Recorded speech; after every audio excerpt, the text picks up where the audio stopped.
Hello बच्चों, कैसे हो। मैं अविनाश, आपका केमिस्ट्री टीचर, एक बार फिर से हाजिर हूँ।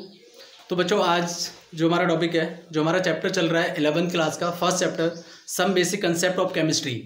तो लास्ट वीडियो में हमने मिक्सचर और कंपाउंड को क्लियर कर लिया बच्चों। आज हम स्टार्ट करते हैं नया टॉपिक के physical properties of matter and their measurement. अभी तक हमने मैटर सेक्शन में मैटर का क्लासिफिकेशन पूरा हमने पढ़ लिया, फिजिकल क्लासिफिकेशन पूरा पढ़ लिया, केमिकल क्लासिफिकेशन पढ़ लिया। फिजिकल क्लासिफिकेशन में हमने सॉलिड, लिक्विड और गैस को पढ़ा था। केमिकल क्लासिफिकेशन में हमने प्योर सब्सटेंस और मिक्सचर को पढ़ा था। प्योर सब्सटेंस के अंदर हमने एलिमेंट्स और कंपाउंड को पढ़ा था। कंपाउंड्स के अंदर हमने ऑर्गेनिक और इनऑर्गेनिक कंपाउंड्स को पढ़ा था।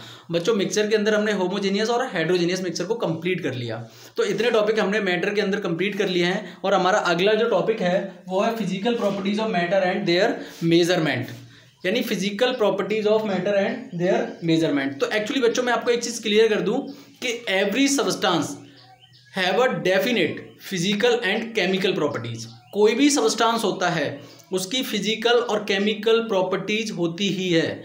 Every substance contain physical and chemical properties. तो बात आती है बच्चों के फिजिकल प्रॉपर्टीज होती क्या है। पहले तो ये समझो कि ये जो टॉपिक हमारा लगा है आज का, फिजिकल प्रॉपर्टीज, ये फिजिकल प्रॉपर्टीज है क्या, कैसे डिफाइन करेंगे हम फिजिकल प्रॉपर्टीज को। तो बच्चों, इसको हम डिफाइन करेंगे कि physical properties are those properties, physical properties are those property, physical properties are those property which can be physical properties are those properties which can be measured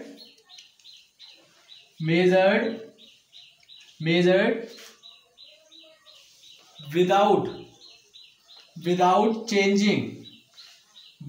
changing the identity of the substance. ये होती है बच्चों physical properties की definition. Physical properties of matter, physical properties of matter की definition ये आप कह सकते हो कि physical properties are those properties which can be measured without changing the identity of the substance.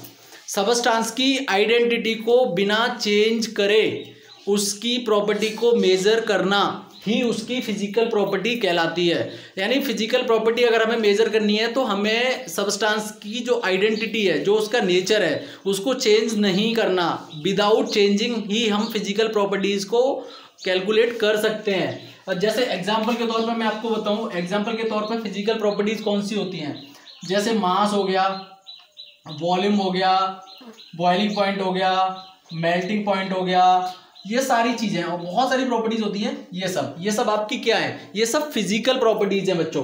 Mass, volume. अब हमें किसी चीज का मास कैलकुलेट करना है, सपोज करो कोई मैटर है, सॉलिड है वो, उसका लिक्विड है, गैस, कुछ भी है, उसका मास अगर हमें कैलकुलेट करना है तो क्या हमें उसको केमिकली चेंज करना पड़ेगा? नहीं करना पड़ेगा। अगर हमें उसका बॉइलिंग पॉइंट पता करना है तो उसको केमिकली चेंज करना पड़ेगा? नहीं करना पड़ेगा। तो दो सबस्टेंस, यानी हम कह सकते हैं कि दो substance which can be measured without changing the identity of the substance. कोई भी सबस्टेंस जिसकी प्रॉपर्टी हमें विदाउट चेंजिंग कैलकुलेट कर रहे हैं उसी को हम बोलते हैं फिजिकल प्रॉपर्टीज। तो क्लियर हो गया बच्चों। अब देखो एक और चीज, हैशटैग डाल के यहाँ पे लिखो आप एक चीज और, कि most of the physical properties, most of the physical properties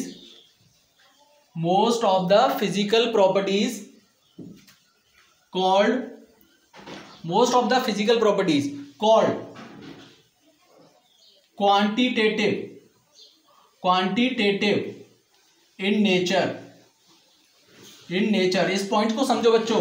most of the physical properties called quantitative in nature. That's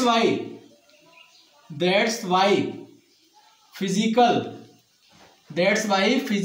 property called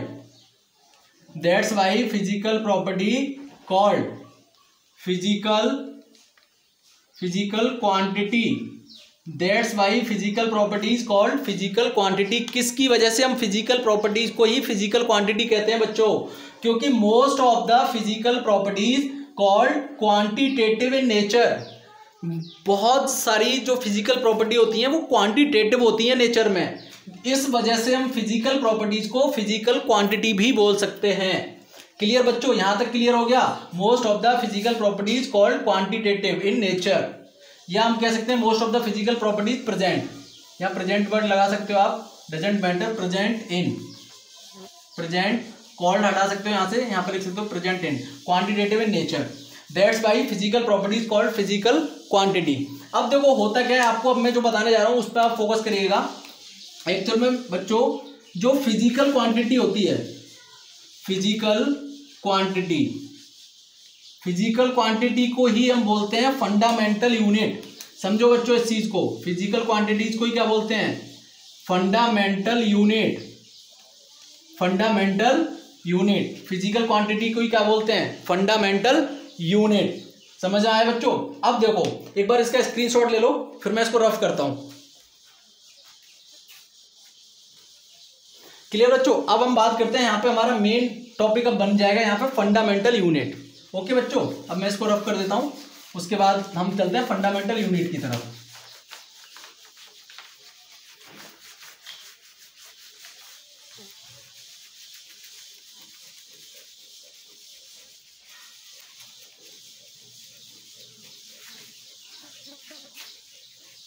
तो देखो बच्चों, अब आपका यहां पे आप हेडिंग लगाओ fundamental unit, fundamental unit. Actual में क्या होता है कि जो फंडामेंटल यूनिट होती हैं वो 7 होती हैं। ठीक बच्चों, 7 फंडामेंटल यूनिट होती हैं जो मेन यूनिट मानी गई हैं। 7 फंडामेंटल यूनिट, 7 फंडामेंटल यूनिट। इनको आपको बहुत अच्छे से लर्न करना है, ये आपका पूरी केमिस्ट्री में यूज होगी जो 7 फंडामेंटल यूनिट में लिखा रहा हूं यहां पे। ठीक है, तो देखो यहां पे तो मैं आपका लिख देता हूं यूनिट। क्लियर बच्चों? और यहां मैं लिख देता हूं उसकी यूनिट की, सॉरी यहां फिजिकल क्वांटिटी लिख देता हूं मैं, क्योंकि फिजिकल क्वांटिटी ही बात कर रहे हैं हम। फिजिकल क्वांटिटी कौन कौन सी 7 फिजिकल क्वांटिटी होती हैं जिनको फंडामेंटल यूनिट बोलते हैं हम। जो फिजिकल क्वांटिटी है उन्हीं को फंडामेंटल यूनिट बोलते हैं। तो फिजिकल क्वांटिटी और उन क्वांटिटी की यूनिट क्या होती है? SI unit. एसआई का मतलब होता है, एसआई जो होती है international system of unit. SI का पूरा नाम क्या होता है? International system of unit. तो शॉर्ट में हम इसको बोलते हैं एसआई। तो हर फिजिकल क्वांटिटी की एक एसआई यूनिट होती है बच्चों। जो भी फिजिकल क्वांटिटी होगी उसकी खुद की एक एसआई यूनिट होगी। तो यहाँ पे मैं फिजिकल क्वांटिटी लिखूंगा जो कि 7 है, जिनको फंडामेंटल यूनिट भी बोलते हैं, और उनकी एसआई यूनिट को क्या होती है वो मैं यहाँ पे मेंशन करूंगा। तो सबसे पहले जो एसआई यूनिट आपकी होती है बच्चों, सबसे पहले जो एसआई यूनिट है वो है आपकी लेंथ। पहली एसआई यूनिट क्या है? आपकी लेंथ। और लेंथ की यूनिट क्या होती है? मीटर होती है बच्चों। लेंथ की यूनिट क्या होती है? मीटर। तो ये आपकी पहली हो गई। दूसरी फंडामेंटल यूनिट क्या होती है? आपकी मास होती है बच्चों। और मास की यूनिट क्या होती है? KG, kilogram. ऐसा यूनिट इसकी किलोग्राम होती है। ठीक है बच्चों। तीसरा, मास के बाद तीसरी यूनिट क्या आती है आपकी? टाइम। टाइम, और टाइम की यूनिट क्या होती है? टाइम की यूनिट हो जाती है आपकी सेकंड। ठीक बच्चों। फोर्थ यूनिट आपकी क्या होती है? फोर्थ यूनिट होती है आपकी इलेक्ट्रिक करंट। Electric current. और इलेक्ट्रिक करंट की यूनिट क्या बनती है बच्चों? एम्पियर। इलेक्ट्रिक करंट की यूनिट क्या बन जाती है? एम्पियर। और फिफ्थ आपकी क्या हो जाती है बच्चों? फिफ्थ होती है आपकी टेम्परेचर। और टेम्परेचर की यूनिट क्या हो जाती है बच्चों? केल्विन। टेम्परेचर की यूनिट क्या होती है? केल्विन। और 6 आपकी होती है अमाउंट ऑफ सब्सटेंस।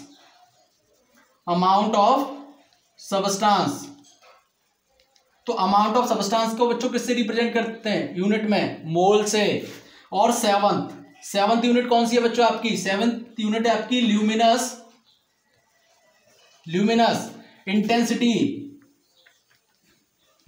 इंटेंसिटी। इसकी यूनिट क्या होती है? Candela, CD candela. तो ये देखो बच्चों आपकी मोस्ट प्रोबेबिलिटी जो होती है, मेन जो आपकी फंडामेंटल यूनिट है जिनको फिजिकल क्वांटिटी कहते हैं, मेन फिजिकल क्वांटिटी कितनी है आपकी? 7। ये बात आपको याद रखनी है। टोटल 7 फिजिकल क्वांटिटी हैं आपकी जिनको हम फंडामेंटल यूनिट भी बोलते हैं। और वो कौन कौन सी होती हैं बच्चों? Length, mass, time, electric current, temperature, amount of substance, luminous intensity. Clear बच्चों? एक बार मैं रिपीट कर देता हूं उसको। लेंथ की ऐसा यूनिट क्या होती है? मीटर, या ब्रैकेट में मैं लिख देता हूं पूरा नाम इनका, मीटर।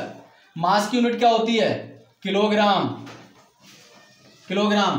टाइम की यूनिट क्या होती है? सेकेंड। क्लियर बच्चों? इलेक्ट्रिक करंट की यूनिट क्या होती है? एम्पियर। टेम्परेचर की यूनिट क्या होती है? केल्विन।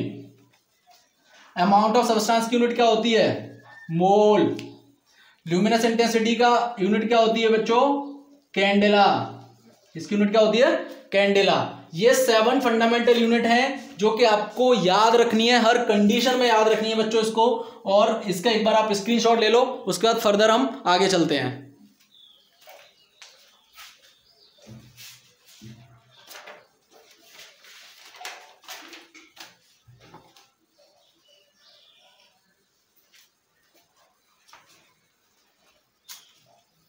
ले लिया स्क्रीनशॉट?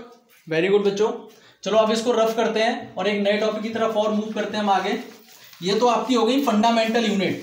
कितनी हो गई फंडामेंटल यूनिट टोटल बच्चों? 7 फंडामेंटल यूनिट हो गई आपकी।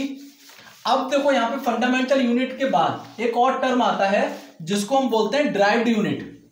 क्या बोलते हैं बच्चों? Derived unit. अब देखो ये समझो, ये क्या टर्म है? ड्राइव्ड यूनिट क्या है? तो ड्राइव्ड यूनिट का मतलब समझो बच्चों, ड्राइव्ड यूनिट का मतलब होता है वो यूनिट जो फंडामेंटल यूनिट से ड्राइव की जाती हैं, उनको हम बोलते हैं ड्राइव्ड यूनिट। अगर देखो आपसे कोई फंडामेंटल यूनिट को डिफाइन करने को कहे कि फंडामेंटल यूनिट को डिफाइन कैसे करेंगे, यानी फिजिकल क्वांटिटी को डिफाइन कैसे करेंगे, तो बच्चों आप फंडामेंटल यूनिट को डिफाइन करोगे कि वो यूनिट जो मैटर की खुद की यूनिट होती है उसको हम बोलते हैं फंडामेंटल यूनिट। अब जैसे मास है, मास मैटर की खुद की यूनिट है। टेम्परेचर मैटर की खुद की यूनिट है, ठीक, जो भी हमने लिखा था यहाँ पे, मास, टेम्परेचर और ये सारे जो fundamental unit, luminous intensity, current, ये सारी जो यूनिट अभी हमने लिखी है वो मैटर की खुद की यूनिट है, इसलिए उनको फंडामेंटल यूनिट बोलते हैं। तो क्लियर हो गया बच्चों, फंडामेंटल यूनिट क्या होती है? जो मैटर की खुद की यूनिट होती हैं उन्हीं को क्या बोलते हैं? Fundamental unit. उसके बाद दूसरा आता है आपका ड्राइव्ड यूनिट। कि ड्राइव्ड यूनिट क्या होता है बच्चों? ड्राइव्ड यूनिट वो चीज होती है जो फंडामेंटल यूनिट से ड्राइव की जाती है, उसको हम बोलते हैं ड्राइव्ड यूनिट, जो फंडामेंटल यूनिट से निकाली जाती हैं। अब देखो कैसे निकाली जाती है फंडामेंटल यूनिट से ड्राइव्ड यूनिट, कैसे बनाई जाती हैं, मैं अभी यहाँ पे आपको बताता हूँ। मैं एक एक करके यहाँ पे बताता हूँ। तो आप देखो, पहला देखो यहाँ पे, पहला सपोज करो मैं फंडामेंटल ड्राइव्ड यूनिट की अगर बात करूं तो मैंने जैसे यहाँ पे लिया एरिया। अब एरिया, तो एरिया फंडामेंटल यूनिट से कैसे ड्राइव्ड होगी समझो इसको। अब देखो एरिया, तो एरिया को हम निकालना है तो कैसे निकालोगे? यहाँ पे आप लिखोगे length into breadth, length into breadth. अब देखो इसकी यूनिट क्या बनेगी? एरिया की ओवरऑल यूनिट क्या बनेगी? अब लेंथ की यूनिट क्या थी? मीटर। ब्रीथ की यूनिट भी क्या थी? मीटर। तो यहां पे एरिया की यूनिट क्या बनेगी? Metre square. समझो बच्चों, यहां से ड्राइव्ड हो रही है unit, area length into breadth equal क्या हो गया? Metre square. क्लियर बच्चों? वहीं पे अगर हम वॉल्यूम की बात करें, वॉल्यूम की यूनिट आपको निकालनी है। ये जो यूनिट मैं लिख रहा हूं ये ड्राइव्ड यूनिट है बेटा, ये ध्यान रखना, ये ड्राइव्ड यूनिट है, ये इनका यूनिट है, ये आपका हो गया derived unit, derived unit. Clear बच्चों? Derived unit. और ये इसकी क्या है? ये इनकी एसआई यूनिट है। ठीक है बच्चों? अब देखो वॉल्यूम, तो वॉल्यूम का अगर आपको निकालना है तो कैसे निकालोगे? Length into breadth into height, तीनों होती है ना वॉल्यूम में, length breathe into height.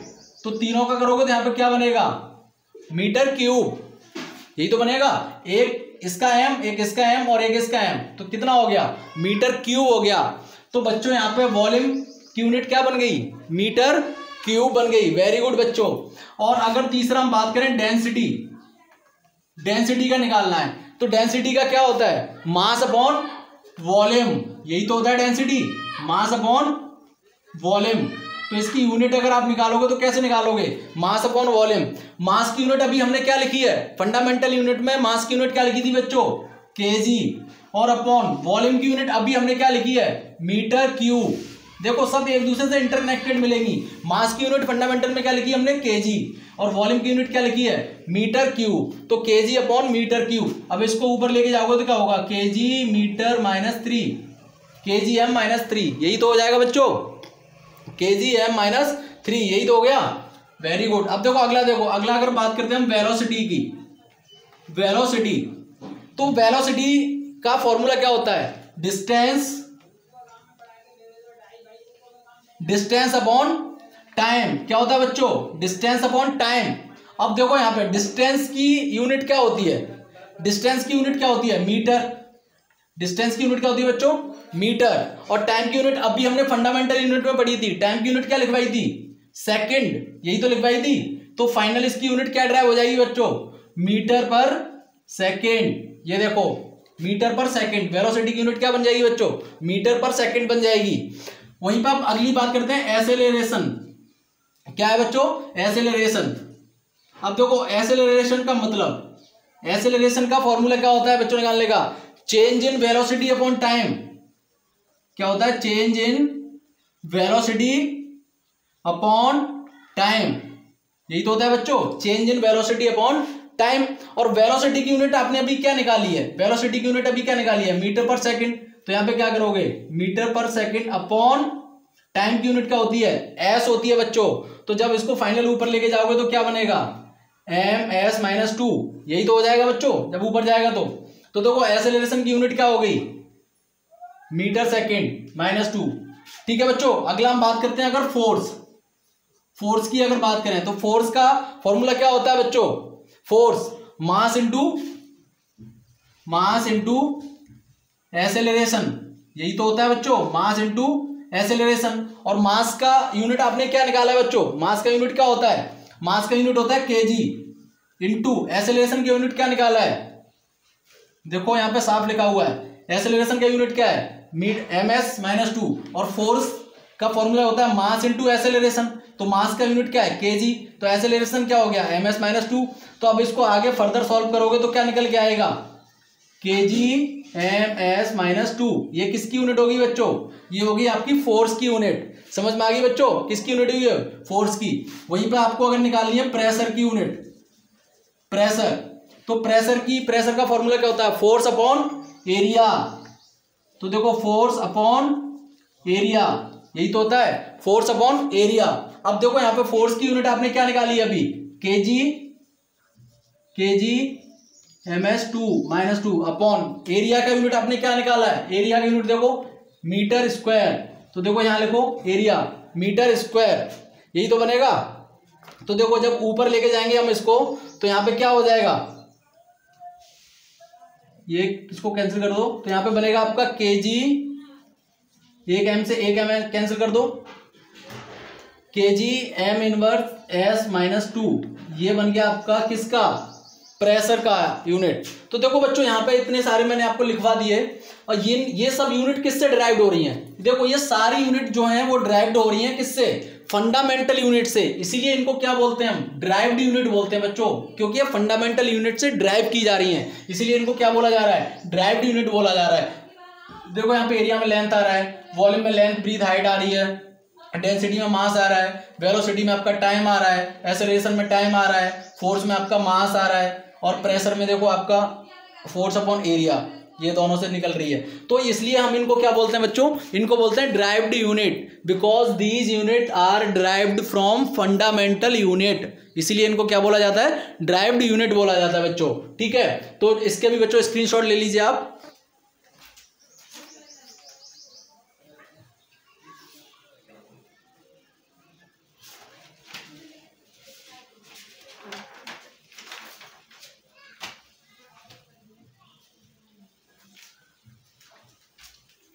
Very good बच्चों, चलो इसको रफ करते हैं। अब ये यूनिट वाला पार्ट आपका खत्म हो चुका है बच्चों। मैं आपको एक छोटा सा और एक पॉइंट बता देता हूं यहाँ पे, टेम्परेचर से related.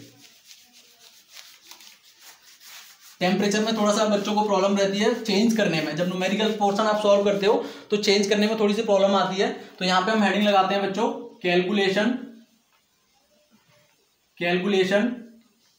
Of temperature, calculation of temperature. Clear बच्चों, यहां पे हेडिंग लगाते हैं calculation of temperature.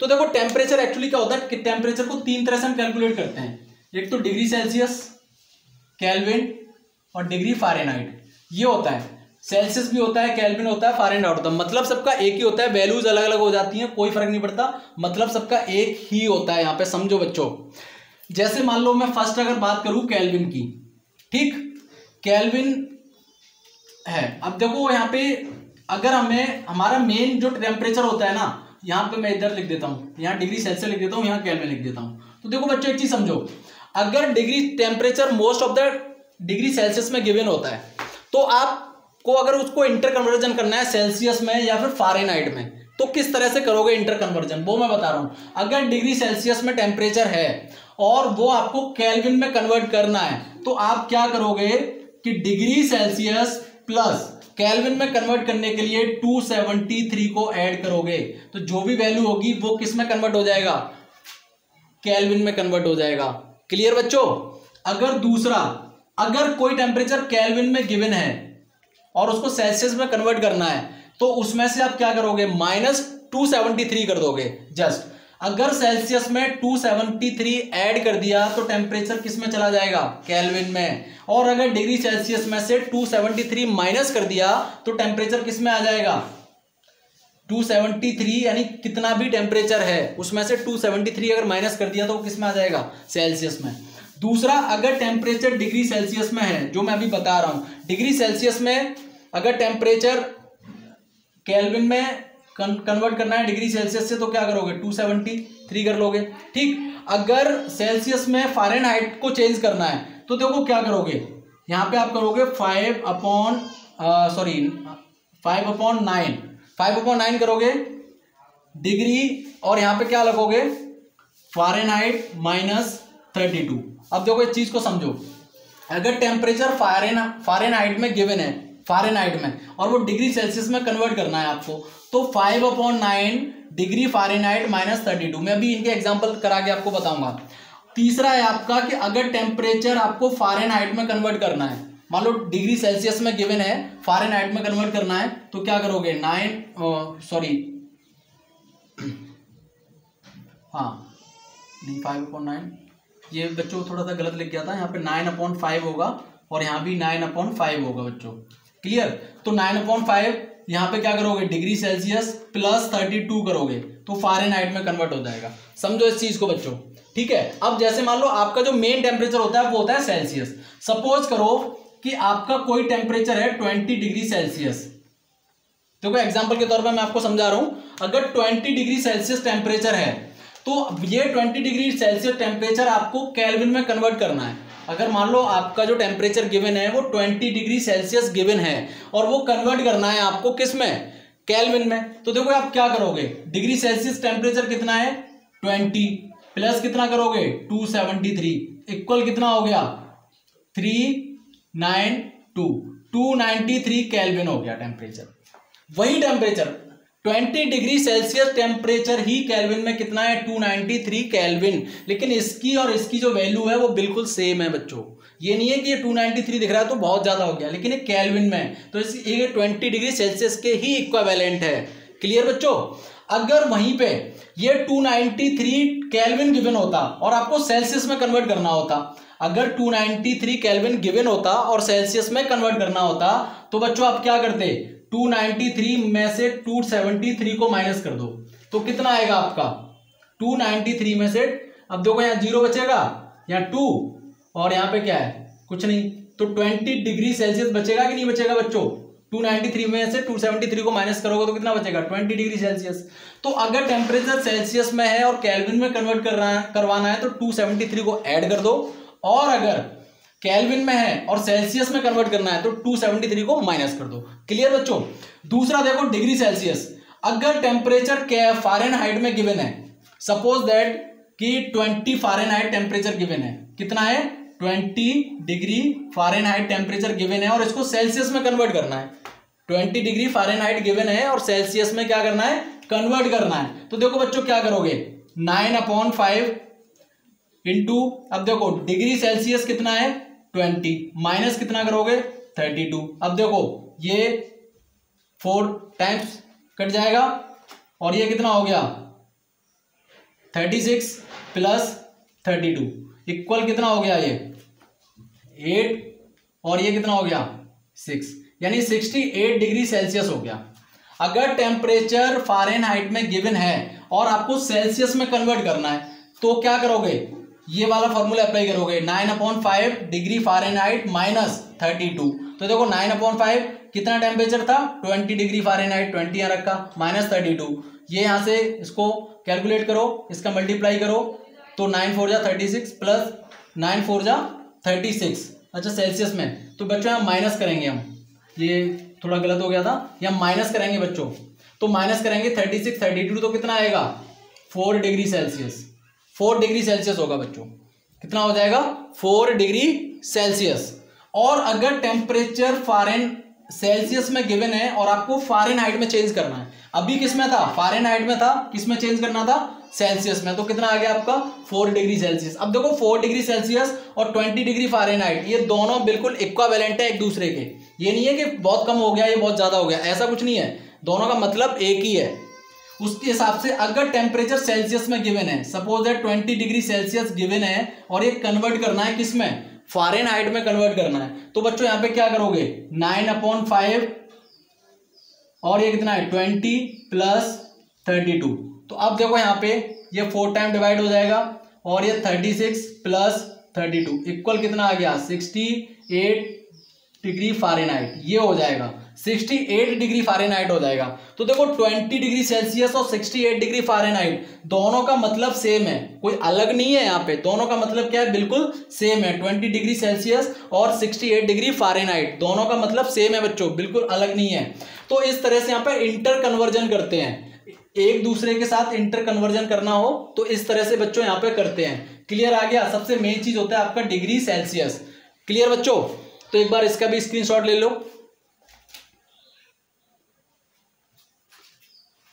Very good. तो बच्चों आज आपका physical properties of matter and their measurement clear हो गया बच्चों, और हमने यहाँ पे फिजिकल प्रॉपर्टीज कर ली, सारी फिजिकल प्रॉपर्टीज, फंडामेंटल यूनिट कर ली और उसकी ड्राइव्ड यूनिट कर ली, और हमने कैलकुलेशन ऑफ टेम्परेचर भी सीख लिया यहाँ पे कि एक दूसरे में इंटर कन्वर्जन कैसे करते हैं टेम्परेचर को।